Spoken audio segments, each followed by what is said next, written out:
Welcome, leaders, teams, and those ready to take charge of their energy. It's Kelly Buboltz, your guide in workforce energy management. Burnout is not just a buzzword, it's a symptom of deeper root cause stressors. We're here to stop waiting for the change and start leading it. It's time to reclaim our energy and lead our days with intention and purpose.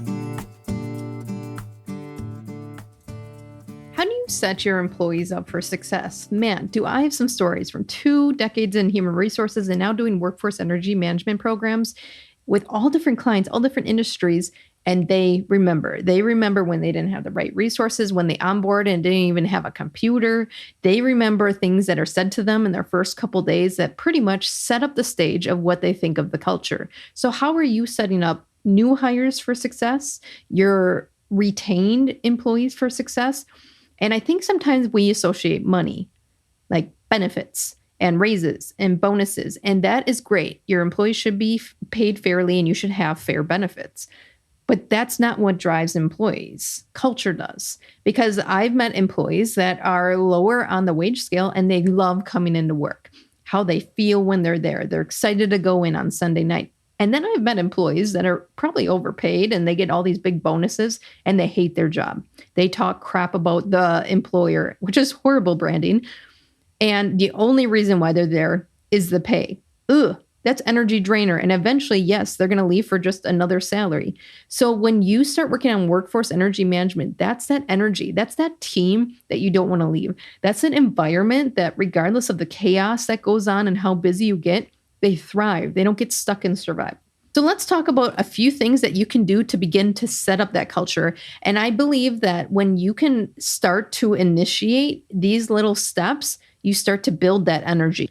And it becomes almost like a personal branding for recruitment. And people get excited to onboard because you're taking care of them. And some of these are, when you hear them, are going to be the basics.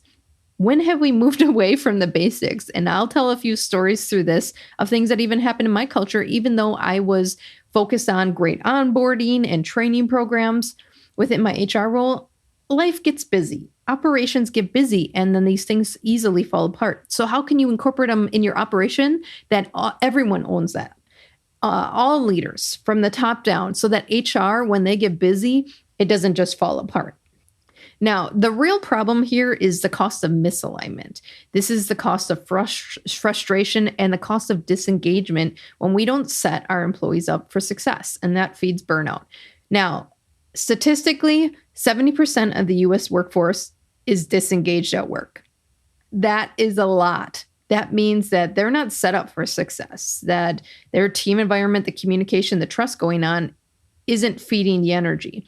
So let's begin to flip disengagement by setting them up with the right tools, the right resources, and the right seats in which they will re-engage with their work, increasing naturally productivity. So let's talk about the 3 and why employees are struggling. Right tools. Have you ever onboarded a organization and they're just not ready for you? Right? You onboard and the number one person that's supposed to be training you or the supervisor that's supposed to be training you is on vacation or not available because there's some kind of chaos or fire going on. So you just sit there. Have you ever onboarded or switched departments and you don't have IT equipment set up? You don't have supplies to use, so you had to buy it yourself.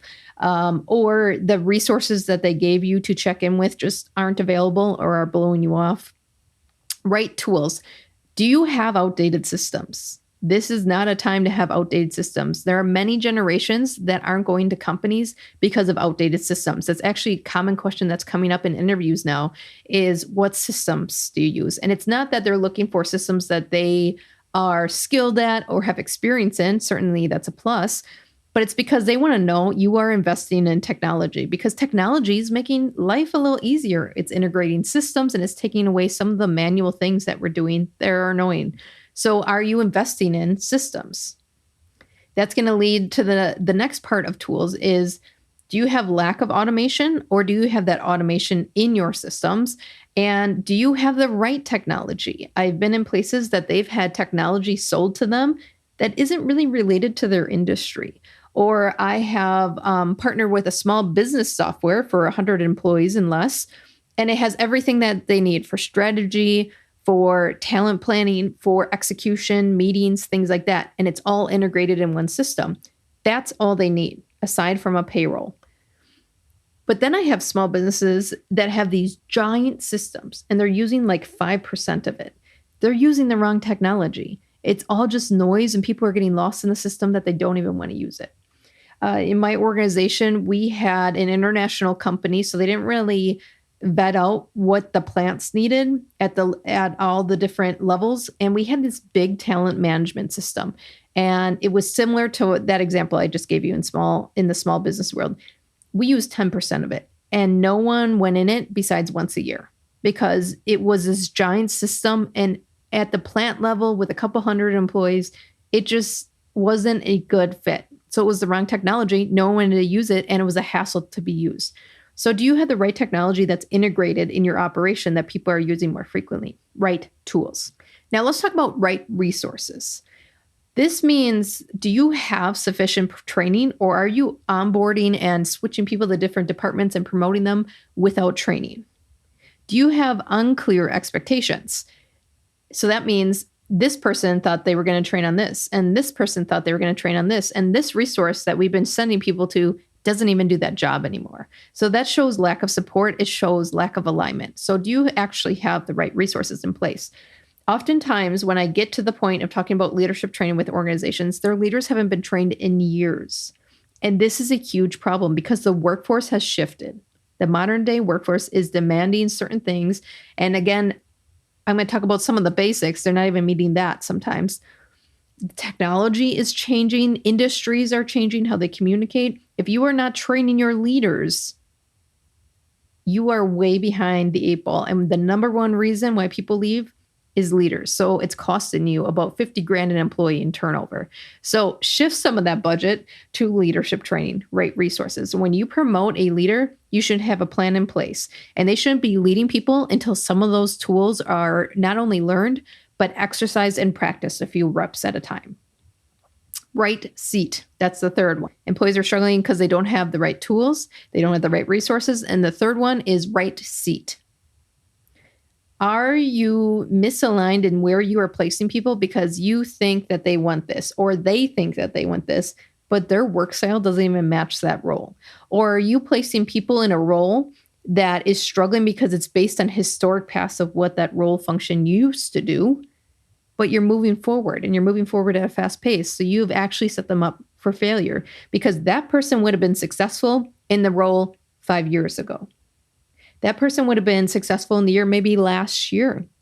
But the role is scaling. The role is growing. The team is growing under that role. Have you just placed someone that would do really well with 2 or 3 employees under them, but now you just placed a 20-person team under them and they do not succeed there? Right seats. Do you have the actual role defined and matching people to it? Or is that the only opportunity in your organization? So that's why they're taking it. So let's talk about steps to address these right seats, right tools, right resources issue that we're having so that you can start to create the energy. You can start to work on these workforce energy management tools that I'm going through on this channel and move teams from this exhaustion to excellence. If we're not already connected, make sure that you're subscribing as we dig into these further throughout the year, and you can shift out of this survive mode back into thrive, leading the change. So actions to take. Right tools. Make the job easier, not harder. It is a huge difference when people move departments on board and their trainers and their leaders are ready. Their calendars are blocked off and there's no exceptions. It makes a big difference when they have supplies at their desk or they can get the supplies that they need because with each work style comes a little bit different working environment. Some like little whiteboards so that they can get all those mind map parking lot items off during the day.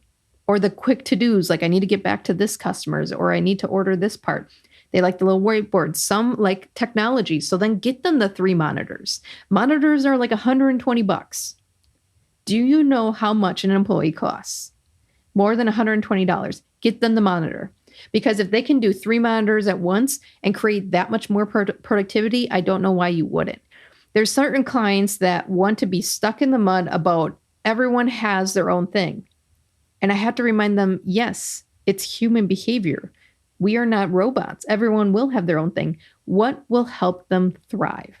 It doesn't mean you need to get them a pony and a unicorn at their desk. It means what will make them thrive.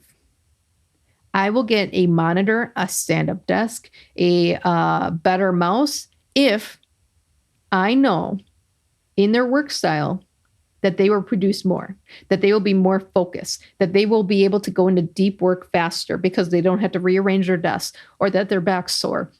So then they're doing poor work. As someone who stands up most of the day, I do get slouchy when I sit, when I record too much. So standing up actually gives me energy. It gives me a boost. And some people are the opposite. They do deep work when they sit. Where do they thrive? And a great way to kind of cut through the BS that people might be feeding you is disc work styles. Go check out some of my other videos on this channel. But if, for example, a deep work detailed person wants more of the spontaneous type of tools, you can say, hey, your work style shows me that actually this might be better suited for you. And it helps you kind of cut through things that they might not even know. Hey, actually, you're more detailed oriented. Would it help if you had another screen, right? So you can check your data and information as you're working. Yes, yes. And I know that because our high C's, our data detailed people, love the multiple monitors versus like a high D that likes to move, that likes results. They don't like to be stuck at their desk. They want a laptop. All right. And maybe they get one of those attachable where it's like a USB type monitor. So do you see where we don't have to cater to every little personal request? But we should be setting people up with the right tools in which they're going to produce more in their type of work style.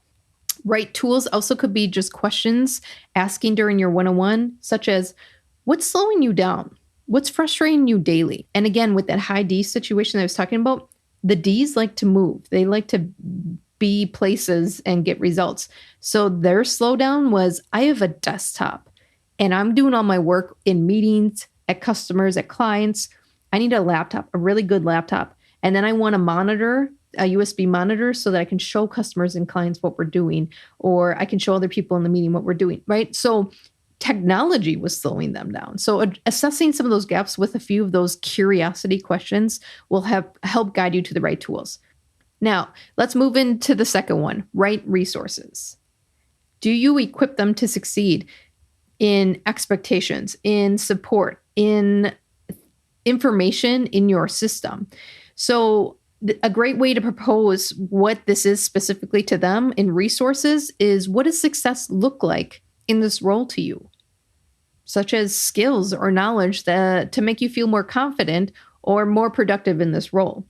And that's going to show you the gaps. That's going to show you where you need hands-on training. That's going to show you where you need like more technical, or you can do recorded training. That's going to show you, well, I do this role and I support the plants. I support the site. I support purchasing, and I don't even know what they do. So maybe it's some job shadowing. Maybe it's attending some of their department meetings. This is also going to encourage collaboration. So when you start to meet people in the operation, when you start to really understand what's within the operation, the team becomes the resource instead of always just the leader, always just the leader, always just the leader. So equip them to succeed with the peer community that's around them. And one company I worked with did this great. They had lunch and learns once a month, and they were recorded. It was only a half hour. But each employee that had a very strong skill set, and maybe it's how they created their reports to be automated and automatically sent to their email. Maybe it's how they address conflict. Maybe it's how they determine a root cause of something. Maybe it's how I address a customer that's mad. Don't gatekeep that information. Have them lead a lunch and learn, just a half hour or so, very precise type of framework to follow. Record it so there's a library of it, and anyone who can attend. And if not, they can rewatch this, because this collaboration then is amongst peers and not always the leaders or outside trainers like myself. And having those type of different resources to people, both outside and inside, creates a environment that thrives and change, because they're learning new tools and information to adapt. Now, let's talk about the third one, right seat. Are you aligning strengths with the role, or are you just placing people? If you go see the video of a cost of a bad hire, it is substantial. So taking the time to really align people with where they want to go in their work style is going to aid you in saving lots of money, problem situations in the future, or even worse, customer complaints. So are you evaluating the fit? What parts of this role energize you? What parts drain you? Because some people only take a role because of the perks of it. Sometimes they just want to get off the plant floor. I've interviewed enough machine operators who want to go in a leadership role. And then when I ask that question, what part of this role energizes you? You find out they just want to get off the plant floor. So that means, one, they're not a good fit. But two, we have some things to fix on the plant floor. Why are people running away from it? The second thing to consider in right seats is, what can you adjust in the responsibilities to fit them, and what are non-negotiables? So you can train leaders if they're people-centric. You can give them the tools, they're going to practice and exercise it, and they're going to get pretty strong at those roles. And then there's people that just don't get along with people, right? They're the ones that will come to assumptions real quick. They don't want to be curious and give time towards conversations. So they become judgmental. They'll just assume and move on. You can't unteach that. All right. So what are going to be your non-negotiables? You can learn a system. You can learn how to professionally email, interact with customers. What are those behaviors that are going to be extremely hard to train? That's your non-negotiables.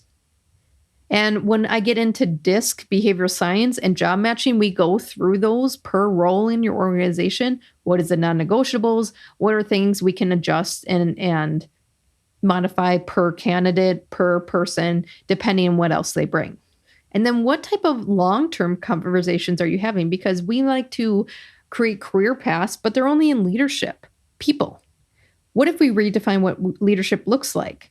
Product, process. There's so much changing right now. What else could they lead? What else could they be the main project or initiative facilitator of? And start gaining those skills and see what they can do. So setting an employee up for success isn't just about hiring the right person. It's about ensuring that new hires and retained employees have the right tools, the right resources, and the right seats to thrive. Today's step matters. It's in the micro moments that real change begins. Managing your energy isn't about shame, blame, or disrupting your lifestyle. It's about the small, intentional choices to reclaim that natural energy. If this episode hit the mark for you, share with others.